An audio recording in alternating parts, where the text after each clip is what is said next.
Okay, so my talk today is I'm going to talk about the importance and joy of printing at home.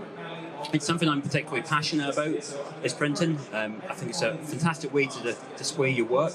And I want to try and hopefully encourage some of you that maybe haven't printed at home before to maybe give it a try. Maybe you've been put off by some of the costs or some of the technicalities that go along with printing. And we're hopefully going to go through those and see if we can inspire you to hit that print button. So maybe just as a quick show of hands, is there anyone printing at home at all? At the moment, a few of you. Anyone got a printer at home but not printing? There's always one, isn't there? And is anyone actually interested in sort of maybe it's something they might want to do in the future? Good, right. Hopefully I can inspire Gareth to use his printer, and hopefully inspire a few of you that don't already print at home to do a bit of printing. Okay. So, just in case there's a few of you, well, I expect there might be more than a few of you who don't know who I am. I'm Julian Baird. I'm a landscape photographer from Devon. I've been a sort of passionate photographer maybe for about 10 years. It's probably nearer to 15 now, I'd say. As you can probably tell from the accent, though, I'm not Devon born and bred. I was actually grew up in Scotland, where I spent my formative years in the West Highlands, actually, and I spent a bit of time in Glasgow. And I guess that's where my photography journey started. I started quite late with photography, but it wasn't really until I moved down to Devon that it really became a real passion in my life and an all time-consuming interest of mine. It's nothing to do with actually moving to Devon. It just happens to be the way it is. And I think my passion for landscape photography really comes from having a love of the outdoors. So you can see that picture there, that rather cheesy picture there. That's me on the Isle of Harris, just not far from Luscantire Beach. It was a wet, wild, very windy, pretty miserable day, enough to keep most people indoors. But I was actually in my element. I was absolutely having a fantastic time, as maybe that picture demonstrates. So really, my landscape photography is born out of my passion to be outdoors and in nature. And when it comes to photography, I'm a big fan of the entire process, really. Everything from going out there and planning my shoots, going out there and capturing images, post-processing them, sharing them on social media, and obviously actually making that final print at the end. That's a really important part of the process for me, is to actually make that final print. And being a passionate printer is probably a good thing, because I'm going to talk to you about printing today. The other thing I do as well is, as you can probably tell, I like to talk about photography. So I've got a YouTube channel where I share a lot of my photography adventures and things that I do with the printing. So you can see a little video running there. So I talk about printing, landscape photography, all sorts of stuff. So yeah, I'm pretty invested in photography, I think it's fair to say. So this is one of my images I'm going to share with you. You can see it there printed on the matte paper. Now, anyone who's even got half an interest in landscape photography will recognise that mountain. Can anyone tell me what it is? I don't know why I invited you. Yes, it's Buccleuch Moor, that's right, in Glencoe. It's a mountain that is probably one of the most photographed mountains in Scotland. But that wouldn't stop me ever photographing it. It's a big triangular pyramid-shaped one that everyone sees as you drive through Glencoe. Absolutely spectacular. This actual peak here, this is called Stop Derg. The range itself is called Buccleuch Moor. And the morning I took this picture, it was a couple of years ago. It was a very dark, very snowy start to the walk. I almost didn't go. I was quite put off by the weather. I didn't think I should go up, but I did go up, and I sat up there for a little while, waiting for the morning light to come, and the snow cleared, and I got that nice beam of light there on the top of Stop Derg. It was one of those magic moments in photography where everything seems to go your way. Things are really simple. They didn't need any filters. You're just picking out compositions and taking pictures. It was a pretty special morning. Actually, it was the morning of my birthday, so I felt I got a proper little birthday treat for that one. And also, this image just recently got a commended award in Scottish Landscape Photographer of the Year, which makes me incredibly proud, being a Scot, taking pictures of Scotland, and to be in a book from Scotland. So, yeah, that's a pretty special moment for me, and one I'm very proud of. So why was I inspired to print? I think really I wanted to get into printing really from reading books. So you can see a picture there of my bookshelf. That's just a small portion of my bookshelf. It seems to be an ever-expanding bookshelf. I'm constantly buying books and reading books. But really, ever since I started in photography, I was buying books, looking at pictures, being inspired by the photographs that I saw. But more than that, I felt more engagement with a picture by looking at it in a book and in print form than I ever did by just looking at it on a website. I thought it was pretty special, and it really inspired my landscape photography. And then really following on from that, you can see a couple of books there. I've got Wildlife Photography of the Year and Landscape Photography of the Year.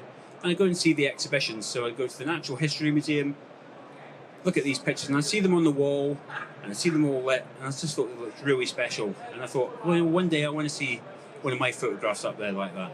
So it's really been, it's not only inspired me to print, but it's really inspired my photography as well. And then as my photography got better, I started submitting my images to magazines like Outdoor Photography magazine, which I think is a really good magazine because it's printed very well. And then finally seeing my images in a magazine, I thought, well, no, I don't now just want to submit images to magazines and then wait to maybe be selected 1 month to see an image. I want to take control of that, and I want to start, if I want to print an image, I want to be able to print it straight away. So this is just another one of my images. This is one of the ones that was in the magazine. This is of Dawlish Warren, the long exposure. Dawlish Warren Beach is a beach that's very close to me, so I really like going shooting there because you can shoot it in all sorts of conditions. You can't actually get this shot anymore. These groins here, they were replaced a couple of years ago as part of a beach management scheme, which didn't work. But you've kind of lost those special, because they're quite uniform and they flow out into the sea. So it's unfortunate. So it's a unique image in the sense that you can't get it anymore. So where did my printing journey actually start? Well, it started right here at the photography show back in 2017, a couple of years ago. I'd made the decision that I was going to buy a printer. So I think I'd decided already that I was buying the Canon. So sorry, Epson people. So I picked the printer up, and I remember it came in quite a big box. It came in a trolley, and I was wheeling the trolley out. Of course, the trolley broke under the weight of the printer. So fortunately, I had my father-in-law there, and he gave me a hand out, and we managed to get it back to the car. So back home, I started unboxing the printer, and because I'm a vlogger, and I like to talk, and I like to make videos, what's the first thing I did? I create a video about it, sharing my experience. You know, everyone loves an unboxing video, don't they? I think. That video was called "Discovering the Joy of Printing," and that really kind of summarised the experience for me. It was that getting the printer unboxed, setting it up, selecting a couple of images to print, and then hitting that print button, and then watching the image feed out the printer for the first time. It was quite a magic moment. And I think also there was quite a lot of engagement in the video as well, which I was quite surprised about. Because at the time, most of my channel had been about going out and taking landscape pictures. But then all of a sudden, people seemed to have a real interest in printing. People were asking questions and sharing their thoughts on how their experiences have been with printing. So it seemed to be a topic that seemed to resonate with people. So this is the very first image that I printed on my Canon Pixma Pro. It's just, you can see it down there in the corner. This is Trevose Head in Cornwall. It's one of my favourite coastal locations. It seems to work when the weather's worse. It can get quite windy there. But the thing I found when I printed this image, I really liked this image anyway. I always thought it looked good on screen, but it wasn't until I first printed it off and it almost came to life, and I actually thought it looked better when it was printed. I was amazed actually by the detail. I'll get too close there. I was amazed by the detail that you could still see from the print in the rocks, and the textures and the graduations of the colours really impressed me. For the eagle-eyed of you out there, you'll notice this isn't a picture of a landscape. When I first got the printer, I wanted to do some black and white printing as well, and I don't typically shoot a lot of black and white landscapes, but what I do shoot is during the sort of longer winter months when there's not much landscape photography to do. I do a bit of live music photography. I've shot Radio 1's Big Weekend, Coldplay, Mumford & Sons, so I've done it for about 5 or 6 years, kind of almost as like a side project. Anyway, this picture here, this is taken at the Beautiful Days Festival a couple of years ago. This is a band called Reef. You might remember them from 90s, early 2000s, something like that. I just love his face. I thought it was a great capture. And that was another fantastic image just to print out in black and white. All the colours came out. Sorry, not the colours, all the depths of the blacks and the contrasts. It was just a really spectacular image.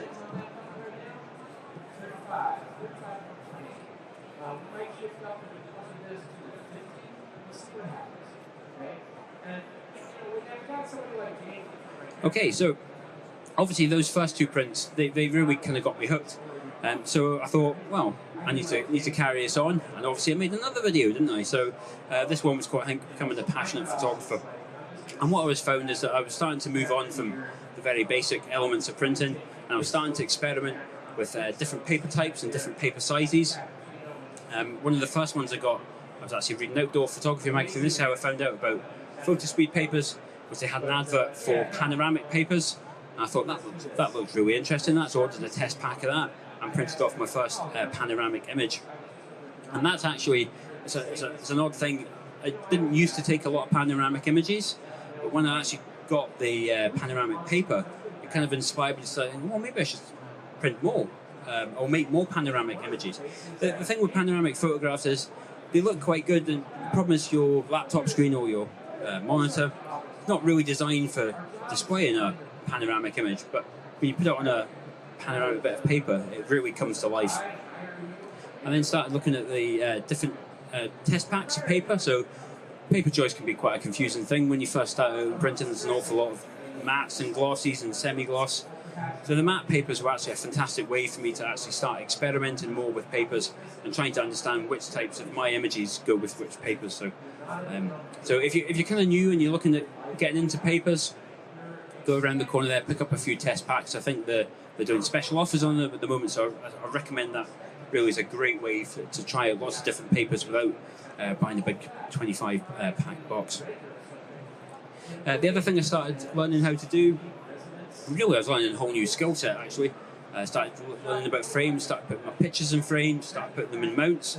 So I did all this myself. Didn't make the mounts, but I printed all the images and put them all in the mounts myself. So it was really interesting because I was learning a whole bunch of new skills. And really for me now, the photographic process isn't complete until I've made a print. And I will print just about everything. So if I've gone out and done a shoot, I will print an image. So that, regardless of whether I think that's an amazing image and I want to share it on social media and I want to make a print of it, or I don't think it's a good image, I will still print it out. Because I still think it's worthwhile. And I'll come on to, when I talk about some of the benefits and why I think you should print it out, why it's important to print images you might not even consider sharing anyway. So this is another one of my images. I think it's down there. Yeah, that's on. This is a picture of Holm Bridge on Dartmoor. Autumn, which is quite a rare thing for me. Though autumn is a season, most landscape photographers will tell you that there's probably only about a 1 or 2 week window where the colours are really at their best. For some reason, I always miss it. But last year was one of those fortunate years where I actually made it out and I managed to capture some of the autumn colours.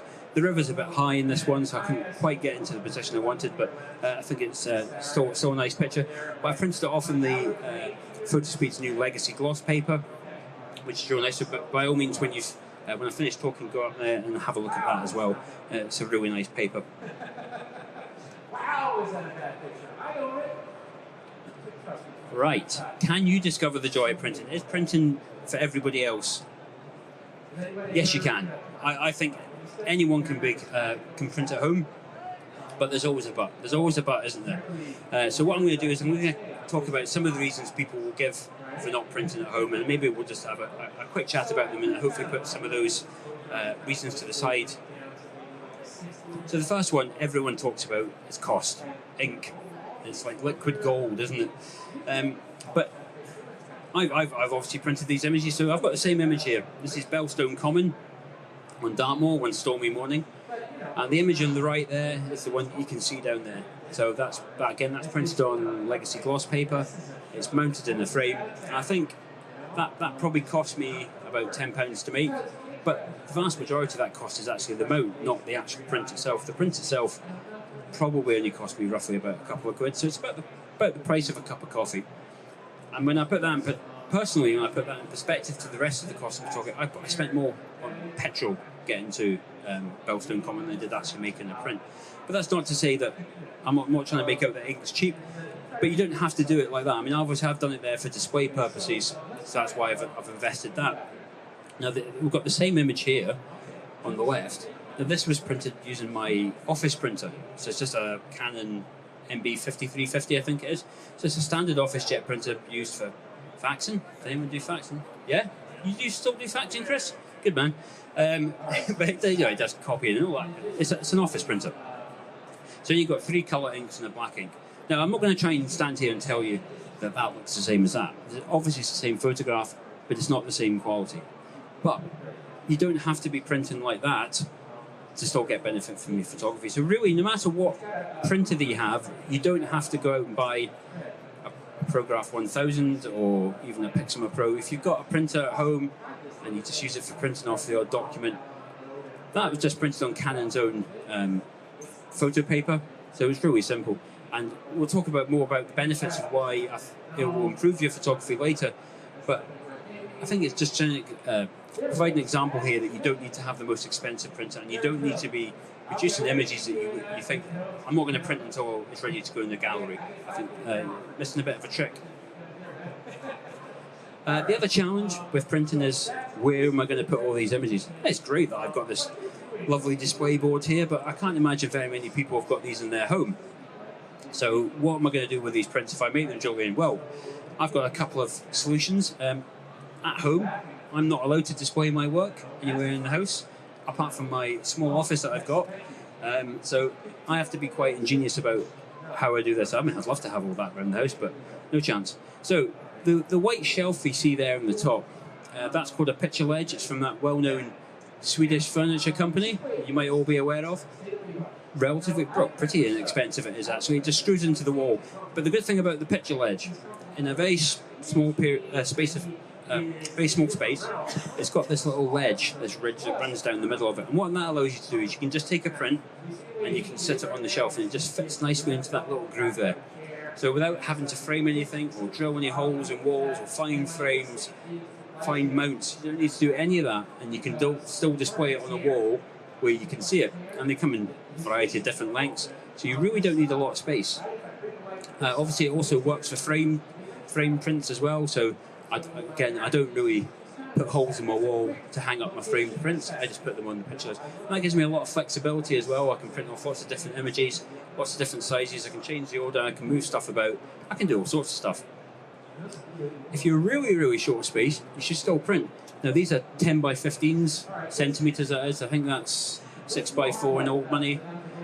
Just really small prints. And I do this quite a lot. I'll print these images off and I'll just leave them lying about. So if this is in front of my computer keyboard, so every time I sit down at the computer, waiting for my computer to boot up, or if you've got a laptop and you've got a little desk area, just leave them lying about. And while you're waiting for your computer to boot up, you can spend time looking at that rather than waiting for the Mac logo or the Windows logo to spin up. So it's all about getting eye contact on your images. So you don't have to do this. You can really do small, simple things like this and still get a lot of benefit from printing at home and enjoying your images. Because, well, let's face it, we'll spend a lot of time waiting for computers to do stuff. The other thing is, it's difficult. There's a lot to learn. You've got to learn about colour spaces, profiling, calibration, paper types. The list goes on and on and on. But printing doesn't necessarily have to be difficult. It's like anything in photography. When I first started out, that video there that you saw discovering the joy of printing, I unboxed a printer, I put the cartridges in, I loaded up Canon's own print software, Print Studio Pro. I used Canon's own photo paper. No one's listening. And essentially, because I had all the paper profiles in there already, I just put the paper in and hit print. I was running an auto, essentially, is what I was doing. And I still got very good results. I was a little bit ahead of the game, I think, because I already had a calibrated monitor. I think one of the real common mistakes that happen with prints is that they often come out too dark. And what generally happens is when you get a laptop or you've got a new monitor, those brightness settings are set to nuclear, so they're really, really bright. Really, you need to get that turned right down to the So it looks almost starting to look almost strange to you. You think, well, I can't work like that. But your eyes become adjusted. And using a simple device like a spider or a colour monkey, they can do a bit of a hardware calibration for your monitor as well. And just with those two very small steps, you'll find that the accuracy of your prints comes out a lot better. So yeah, there is a lot to learn, but it doesn't have to necessarily be difficult. You can make life quite easy for yourself. Obviously, I do some videos on my YouTube channel, which can help out. So I think one of the ones I've got there is about the Fotospeed profiling service.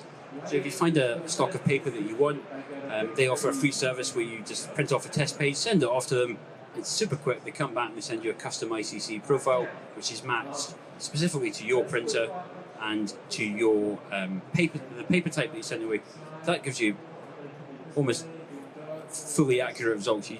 I've never found any difference just by doing this. It's really easy, dead simple. The other thing is there's lots of help available online. Fotospeed have got a Facebook group called Tips and Tricks. So if you're on Facebook as well, worth checking out. They've got really good support in there, and the guys will get back to you very, very quickly. It's quite an active community on there now.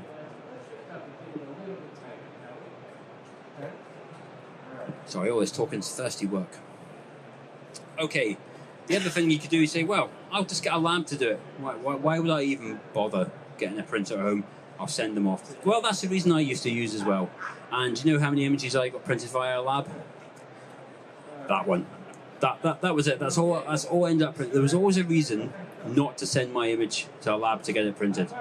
Oh, I can't quite afford it this month. I've got to pay for postage and packaging. That image isn't quite good enough. I'll wait till I've got 3 or 4 images. I just never ended up printing. No, this one's a bit different. This is probably one of the reasons why you might want to use a lab. This is obviously New York skyline. That's an HD metal print. That's something I can't do at home. If I wanted to print bigger, for example, my Pixma Pro 10S only prints A3+, so if I wanted to go to A2, I'd have to send that away to a lab. Or they've been trying to get me to buy a ProGraph 1000, but I don't think that's happening today. And maybe if you're doing large quantities, but if you're printing at home, large quantities isn't really something you're probably going to consider. So, yeah, there are still some circumstances where you might want to use a lab, but on the whole, you'll still print more often. You'll get more satisfaction from doing it yourself. So we're going to get to the kind of nub of the reason why I think you should be printing at home. I'm a firm believer of this, that I think that, you know, if you print your work, your photography will improve. So this is why I was kind of talking about you don't have to be printing for a gallery. It doesn't have to be exhibition quality. There are still things you can learn from printing your work, regardless of how you feel or what where you're going to put that final output. So whether it's on your wall or on your desk, it doesn't matter. It's all about getting viewing time with your images, avoiding that digital archive. Because I think a lot of people, we go out, we shoot our images, or shoot in the studio, however we do it, and we process our images, we get all very excited about it, share them on social media. It's something I do. And we have conversations with the people that follow us, and there's quite a bit of traction and excitement. We all feel quite happy about it. And a day passes, and a couple of days pass, and after a week, it's kind of forgotten about.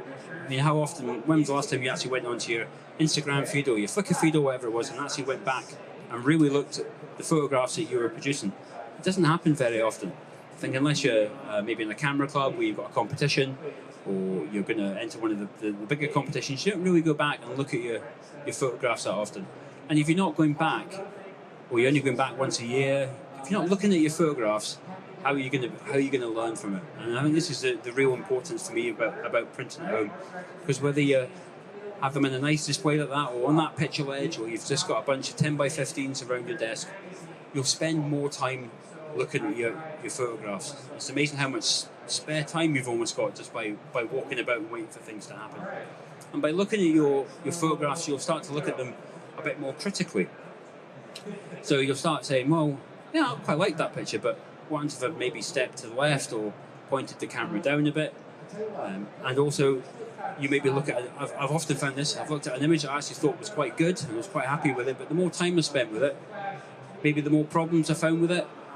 Maybe I should have adjusted it. And it's worked the other way as well. And this is why I mentioned earlier that I print some of my not so good images, even the ones I don't share on social media, because I spend time looking at them and I see some of the qualities of that photograph that I maybe hadn't spotted before. So it's all about getting that viewing time and not letting your photographs disappear into a digital archive. Your composition will improve, and I think your photography will improve just by spending more time looking at your photographs. The other thing I've also found that happens by looking at my photographs, it's also starting to change the way I shoot when I'm actually out in the field as well. So when you're on Instagram, it tends to be quite a sequential thing. You do one picture, you post it. But when you start looking at your work as your photographs almost as a body of work or as a small collection of pictures on your desk, you start thinking about how can I make a series of pictures. So I'm now finding that when I'm out on location, I might take 3 different photographs of roughly the same location to see if I can build them into a series of pictures, something that can maybe be displayed. So it will not only improve your composition, but also the way you think about your photographs. One of my favourite things to do, I call it instant print. Now this is something you definitely can't do with a lab. So I took this picture. This is great staple tool. Yes, it is great staple tool. No, it's not. Yes, it is. Neil, it's a great staple. Great Mister. I can't remember. Great. I always get them muddled up. It's a great staple tool. I'm sure of it. Anyway, didn't get quite as much snow as I wanted that day.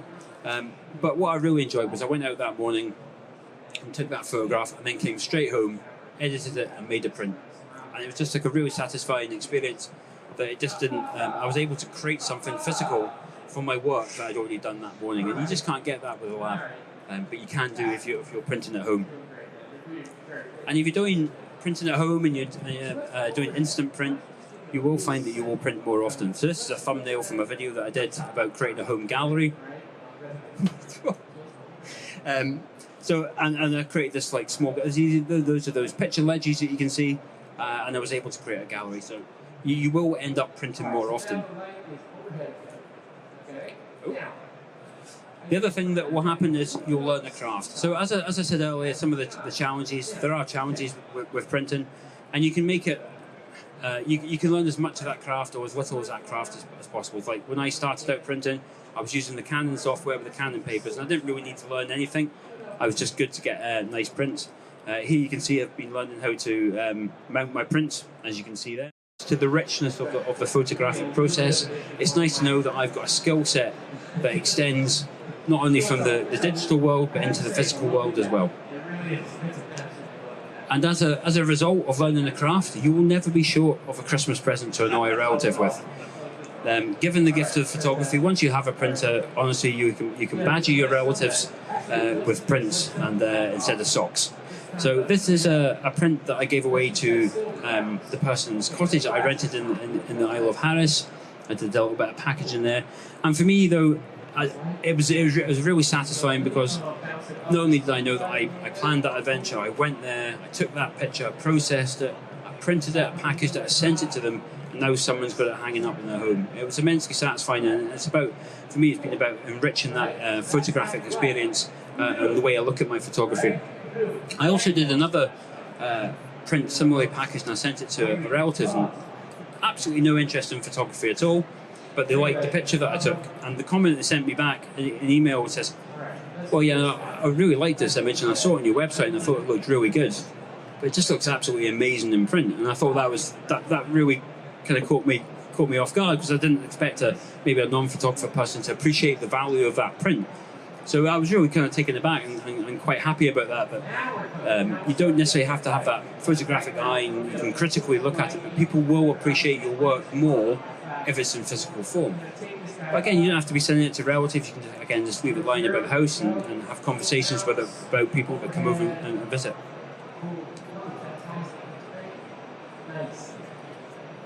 Okay, so what's the most important reason to print? Well, for me, I think photographs just look better in print. You've seen quite a few of these photographs up on the screen there that are on the print, and I'm a firm believer that they just look better. I think no matter what size you're printing them off, no matter what printer, they just look better, and it's a very worthwhile experience. This image here, this is one of the ones that I've got printed there in the middle. This is of Dawlish Warren Beach again. This is after the beach management scheme. I don't think they're quite as nice to his new groins. But it was a nice morning, obviously, really spectacular sunrise. But you know, I've always liked that image. It was one of my favourite images that I took last year. But for me, I just think it looks better in print. And depending on what paper you pick, it just comes to life. So I do encourage you, once I've finished talking, to go over there and you can pick up the prints as well and have a close look. I don't mind. I think you'll agree that it just looks better. Probably one thing I should note about this image, talking of equipment and expense.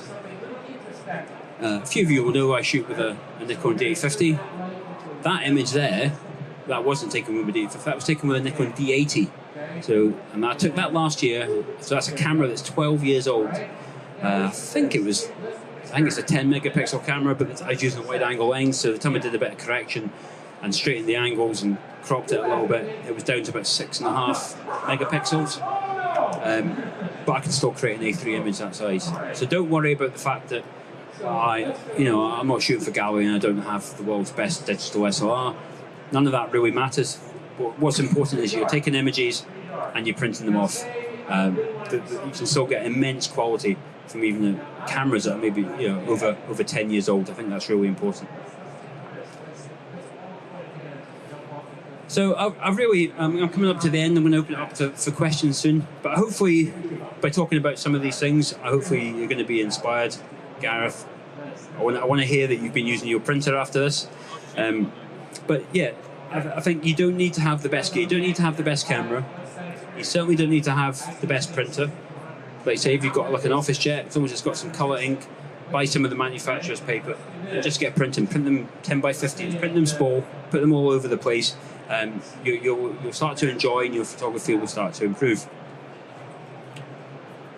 Right, coming up to the end now. So if you want to find out a bit more about me, there's my website address. There's a contact form there as well, so you can drop me a message. I've got a blog up there as well, which I post to every week. Got my YouTube channel as well, so if you want to take a look at that, and I'm across all the different social media channels as well. So I've probably done enough talking for just now. Does anyone have any questions? Excellent. One thing you didn't mention was that when it's printed, actually you've frozen it, whereas what people are seeing on their own digital equipment, maybe a completely different colour rendering and things like that, but you've got it how you want it. My question is, it may be something to do with your landscape photography. I noticed you bought pre-cut mounts. All your pictures here are in the same relative shape, aren't they? It's 3x2 or whatever. It's perhaps the size of the sensor. I don't know. I do a lot of printing. Every image of mine is cropped differently. What am I doing wrong? I can't buy pre-cut ones because I work out the image, that I decide where it's going to finish, top and bottom, and then I cut them out. Okay, yeah, good question, good point, actually. I don't know if I've cheated. It just happens that most of all the images that I picked did happen to be the same ratio. So yeah, my sense is that particular ratio. So it was nice and easy. But these aren't pre-cut in the sense that they are bought online. They're bought from a company called Picture Frames Express, and they have a bit of designer software, so you can specify the exact opening, and it doesn't really matter what ratios. I made life simple for myself because I was buying 10 of them, so I kind of, yeah, it was a bit of fortuitous, a bit of luck because all the images were the same. But yeah, these are custom made, but they just happen to look like maybe they've been bought off the shelf. So yeah, Picture Frames Express, they'll do all sorts of custom ones for you. You can go to the nth degree and that kind of stuff in there. Any other questions? Where did I buy more from? Ink. I get my ink from Amazon. So in case you're wondering, so it's a Canon Pixma Pro 10S. It takes 10 cartridges. I buy genuine ink. I don't buy third-party ink. And each cartridge is roughly about £9.90 something. So if I was to do all of them at the same time, it's about £100, but they never ever run out at the same time. So The thing with the Canon, some of the differences maybe between the Pixma rate, I know more about the Canon printers than the Epson, so I do apologise, but in the Prograph systems that you get, they have much better intelligent management in them, so you can actually tell it how much your ink cost, and they can actually assign a cost to each print that knows exactly how much ink. I don't know that, you can't get that with the Pixma system, so I have to roughly estimate. So on their website, they've got a list of the inks, and it gives you an average yield of how many prints you can expect to make from each tank. So approximately, a print like that probably costs about £1.50, round about there, and probably another £1.50 for the paper. But yeah, it's about £9.90 for the tanks. But Vince was telling me on the Prograph system, if you can afford to buy the printer, the running costs are about half that in terms of ink. So, have I ever tried to what? No. I'm a bit too cautious for that.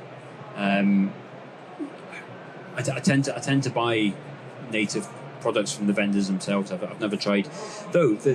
If you are interested in using third-party inks, or particularly a feed system as well, I know the guys at Fotospeed, they sell those types of systems. They've got some good blog articles on their blogs, their blog. I forgot to mention, actually, when I was talking about the complexities of printing and looking for help, they've got a really good blog section on their website, and they cover a lot of this kind of stuff about using different inks and different prints and stuff like that. So there's a lot of help there available. Lots of jargon busting articles, like what's the difference between sRGB and Adobe RGB and stuff like that. So if you're looking for answers, that's a good place to go as well. Yes. Right. So the question is, which software am I using to print my images? There's a number of different ways you can do it. Certainly in the Canon world, anyway. So I can print natively using I do all my editing, virtually 99% of it in Lightroom. Very rarely do I go into Photoshop, but I would imagine Photoshop's quite similar to Lightroom. So you can use the native interface that Lightroom gives you. But Canon also provides, certainly for their Pixma range upwards, they provide a bit of software called Print Studio Pro. This is a plug-in to Lightroom, and then I think it's under automation in Photoshop. I've always used the Canon Print Studio Pro, but there's no reason, it's not going to make any difference to the quality or how your prints look, which one you use. I just use it because that's the first bit I used, because when I first started out, I thought I'd go down the easiest path. But it won't make any difference to the final output. As long as you selecting your color profile, your print ICC profile, and you can set the paper stuff, whatever interface you want to use, whatever makes your life easier. I've just never really delved into the Lightroom interface. I'll stick to what I know. Aspect ratio before you send it to print.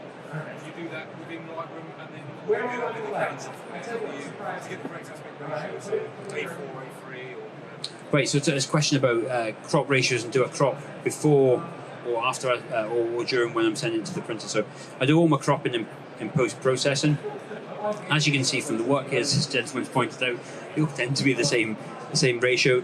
The only other kind of ratio of photograph a print is panoramic images. Because they've got a very specific paper size, I tend to actually crop my images with the paper size in mind in that case. Most of the A3 pages and A4 pages and A3, these are actually A3+. So it's just marginally bigger than A3. They just happen to sit nicely on the paper, and I can print full bleed as well without having to crop. So they sit nicely, I don't have to do any sort of cropping, but I do, when I'm printing the panoramic images, I will crop. I've got a custom crop ratio set in Lightroom that matches the ratio of that particular paper. So I do. That's the only kind of thing I do when I've got what printed in mind. Does that answer your question? Yeah. David.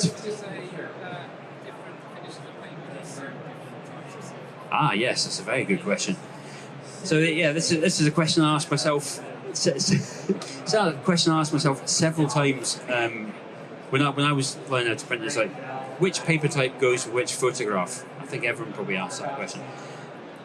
This may sound like a bit of a cop-out answer, but there is no one paper type for one particular type of image. A lot of it is down to experimentation. Personally, I use probably 3 different papers. I've got a Cotton 305, a Barita 300, and the new Legacy Gloss.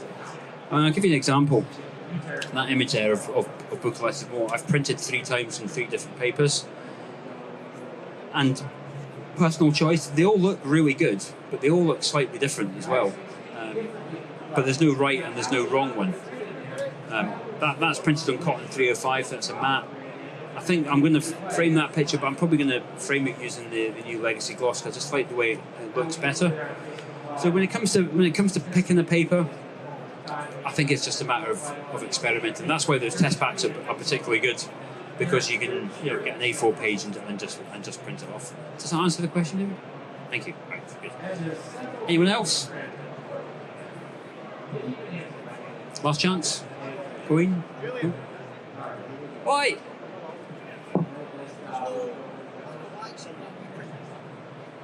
Do I print in black and white? I could, if I had any black and white images. So yeah, I don't. I think. Did you see the beginning? There was a Miss terrible. I did show one of my black and white images. It wasn't a landscape photograph. It was some live music stuff. I just don't have that eye. I don't think. I can't quite. I do have a couple of black and white images that I'm quite happy with, but I don't think necessarily they were intended to be black and white. They just happened to convert quite nicely. So, so the answer to your question is no, I don't print in black and white. However, I probably will. I was out with a fellow vlogger, this man here that's doing my video for me. Took me on a bit of a street photography adventure in Birmingham last night.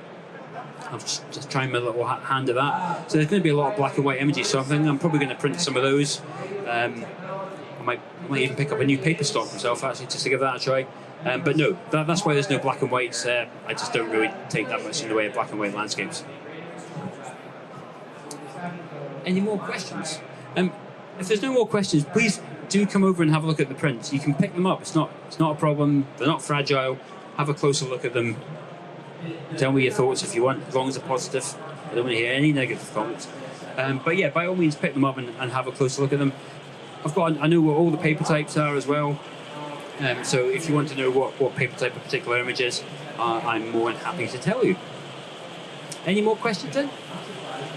Right, so just to wrap up then. Good timing, actually. So there's still another couple of talks on this afternoon.